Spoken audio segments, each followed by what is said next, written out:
Alright, my friends, so say whatever you want to about the new Teq Ultra Super Saiyan 4 Goku.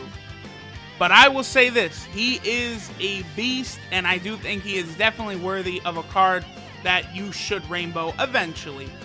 In terms of how much you should maybe summon on this banner, like I still would probably recommend to a lot of free-to-play players or normal players to just kind of wait and see what the LR Gogeta and Vegito banner looks like, because this Super Saiyan 4 Goku will be on that banner just with a much lower rate. But I'm actually a big fan of this card. Him having Prepare for Battle and Shocking Speed and GT does make it very easy for him to link up with a lot of other good units in the game. Just in terms of his own team, the full power team, not having Over and a Flash does make things a little wonky. So let's go ahead and test this bad boy out now that he's at 100%. Alright guys, so let's go ahead and hop in on the full power team, kind of looking like this right here. So I did, finish up my summons last night. I did do a stream. I managed to get full copies for Super Saiyan 4 Goku. I also do have full copies for a couple of the other units on the banner. Wasn't able to get full copies for Omega Shenron though. That's just one of those cards. Everyone has like cards here or there who just do not show up for you. Seems as though Omega is going to be one of those cards for me. That cheeky little fuck. I've been having trouble with him ever since he first came out last year on JPN Global. Alright, so this of course is not the one I was looking for. So the SCR Goku doesn't share as many links. I'm going to be very curious to see exactly how good this SCR Goku is going to look once I rainbow him and see him. I'll probably try to test him out on the Pure Saiyan team. I think the Pure Saiyan team is going to be the best place for a lot of these units. Like, Ultra Super Saiyan 4 Goku is definitely going to look the best on Pure Saiyan. That base form GT STR Goku, he also definitely will look the best on the Pure Saiyan team. Just, with Turles around, the GT Super Saiyan 3 Goku, as well as some other, really good support units that are available. Okay, so 1.2 million right there.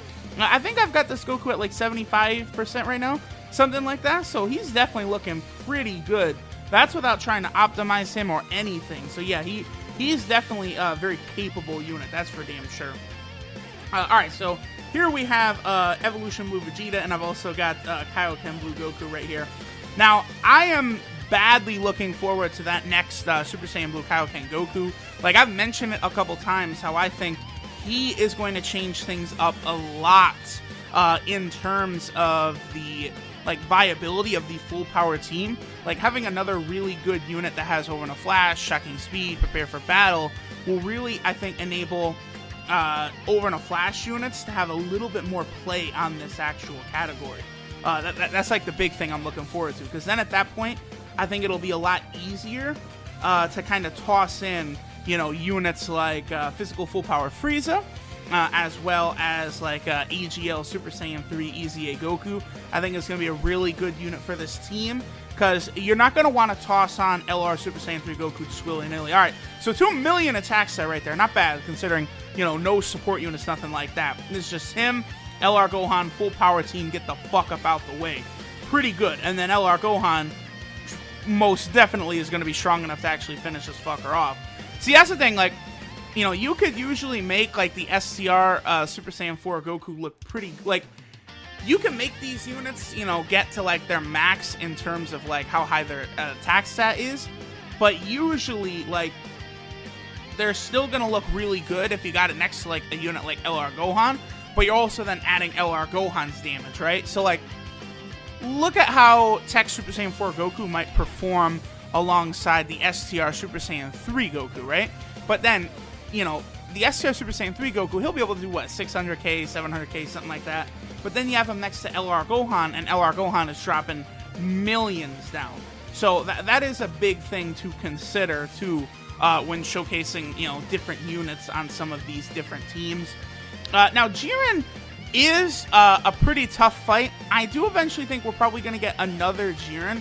What I think eventually is going to happen is we will get full power, shirtless LR Jiren, and I think we'll probably also get an LR for like Mastered Ultra Instinct Goku. Like, I really could see that being like the 4-year anniversary banner, or like a Christmas banner on JP, something like that.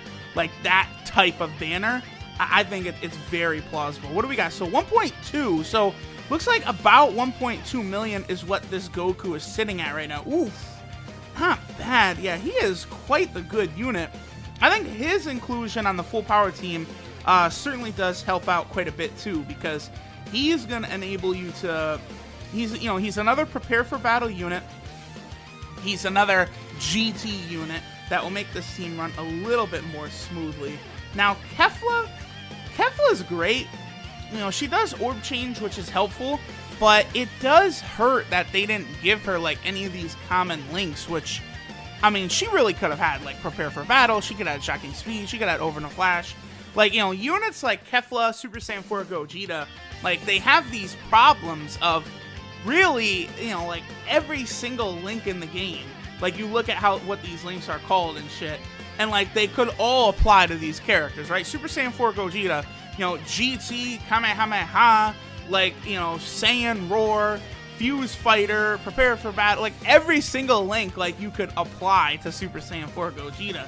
So that's why, like, they had one of the difficulties with, okay, kind of how are we gonna maneuver this dude? Kaioken Blue is probably gonna get smacked up a little bit at the end here, but we should be A-okay. I don't think Kaioken Blue is gonna get us killed or anything like that. He has a reasonable amount of defense, plus he does have type advantage over our boy Jiren. Now, this boss fight, I would say Jiren probably is like the second hardest Dokkan Fest fight after Ultra Instinct Goku. I do think Ultra Instinct Goku probably takes the crown for that, though, because of, like, that nuking stage he has in his event, right? That, like, really, really raises the difficulty level quite a bit. So worst case scenario for Jiren here would be if he's supered very early, because Jiren is one of these units that greatly lowers defense on super. So, like, even the best tank could really be in trouble going up against Jiren if he decided to hit you, like, very, very early with the nullify, like that great lower defense. Like, if we look at this right here, right?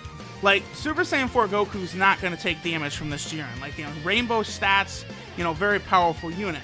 But if Jiren supers on that first slot right there, he will greatly lower Super Saiyan 4 Goku's defense, so then all those attacks after that will be able to do quite a bit of damage. Also, remember with Super Saiyan 4 Goku, that, like, when you go into, like, a turn, as soon as you enter the turn, that is when Super Saiyan 4 Goku's attack and defensive stats are going to be determined. Remember that after, like, you could heal or something like that, but it's not actually going to change the buffs, because Goku gets more attack and defense the higher your health is, right? At 100%, he gets, what, 70% attack and defensive buff on top of, the 100% attack buff that he gets normally. Now, healing, like, mid-turn won't, like, affect that. That stays the same, right? Kind of like the way LR Bojack works. I know a lot of new players are always kind of taken aback a little bit with how it works for, like, AGL Whis or, like, the AGL Golden Frieza, right? Many players have kind of run into that little issue going through Super Battle. And, oh, okay, we get the Super Saiyan Blue Evolution transformation. Perfection right there. A lot of players kind of, they'll heal and think that Golden Frieza will then get his passive, but that's not really the way it works. It's always kind of a little bit of a wake-up call. So remember, that's the way Super Saiyan 4 Goku's passive is going to work as well. And we'll let our boy Evolution Blue Vegeta go ahead and clean up right here, just the way the fight didn't end in the anime. But go ahead, Evolution Blue Vegeta, my boy. Hit him with that final flash. Damn, I do love that they just, like, even, like, the way, the really good animator, his name is Takahashi, right? Like, even the way he animated that final flash, they really just implemented here in Dokkan. That was so, so smart. But, alright, so there's how Ultra Full Power Super Saiyan 4 Goku looks rainbowed on his own team. I'm also going to probably try and do like basically like a rainbow Pure Saiyan kind of build, you know, with a rainbow Super Saiyan 4 Goku plus rainbow Super Saiyan 4 Vegeta, you know, then have like Turles around the GT Super Saiyan 3 Goku. Like, I think that team is going to be crazy. Like, you know, just go for like a real like Saiyan Pride, Saiyan Roar type build and really focus on the Super Saiyan 4s. Hell, you could even get the STR Super Saiyan 4 Goku on that team. The Pure Saiyan team, anytime they release a big unit like this and he's on the Pure Saiyan team, that team just gets even more fun. So before we wrap it up quickly, let's go over our boy Decisive Blow Ultra Full Power Super Saiyan 4 Goku. Leader skill, of course, is the full power category key 3, HP attack and defense 150%. And then he also does give that Super Teq key 3, HP attack and defense 90%. Now, I did do a video discussing how good LR Super Saiyan 3 Goku would be on the category, and that ability right there to put Super Teq type units really is kind of the saving grace for using LR Super Saiyan 3 Goku on the category, right? Like, that ability, being able to bring the 40% TN, or, you know, the Teq Super Saiyan 2 Gohan, or the Teq GT Trunks, really helps in that instance. Now, Goku's super attack is the Dragon Fist, which does immense damage and greatly lowers defense. I really wish he would have just, like, you know, stacked his defense or attack or something on super. That would have been a little bit more better. Actually, I think, like, really thinking about it, if he just raised his attack and then stacked it on super, that would be real interesting. His passive skill is Acclamation of Power, attack 100%, and then he gets an additional attack and defensive boost of up to 70%. The more HP remaining, greater the stats boost. Then he does have that medium chance of evading enemies' super attack and countering with tremendous power as well. His links are Super Saiyan, Saiyan Roar, Prepare for Battle, Shocking Speed, Saiyan Lineage, GT, and Fierce Battle. 12 key multiplier of 150%. And then, of course, the 3 categories. The full power category, unfortunately, probably his worst team. Then, of course, he has the Pure Saiyan team, which I do think will be the best team in terms of making this Goku, like, shine brightest. And then, of course, there's also the Shadow Dragon Arc team, which he's very good on as well. Remember, don't get too caught up in the leader skills percentages. You know, like, full power is 150%, Pure Saiyan is 130%. Don't get caught up too much in that, because, like, on the full power team, there's not a unit that can activate Saiyan Roar for Super Saiyan 4 Goku. So, you know, this is not the best place to really show him. I do think the Pure Saiyan team is where you're going to get the most bang for your buck for Ultra Full Power Goku. But, alright guys, that will do it for today. Thanks for watching, and I'll catch y'all next time.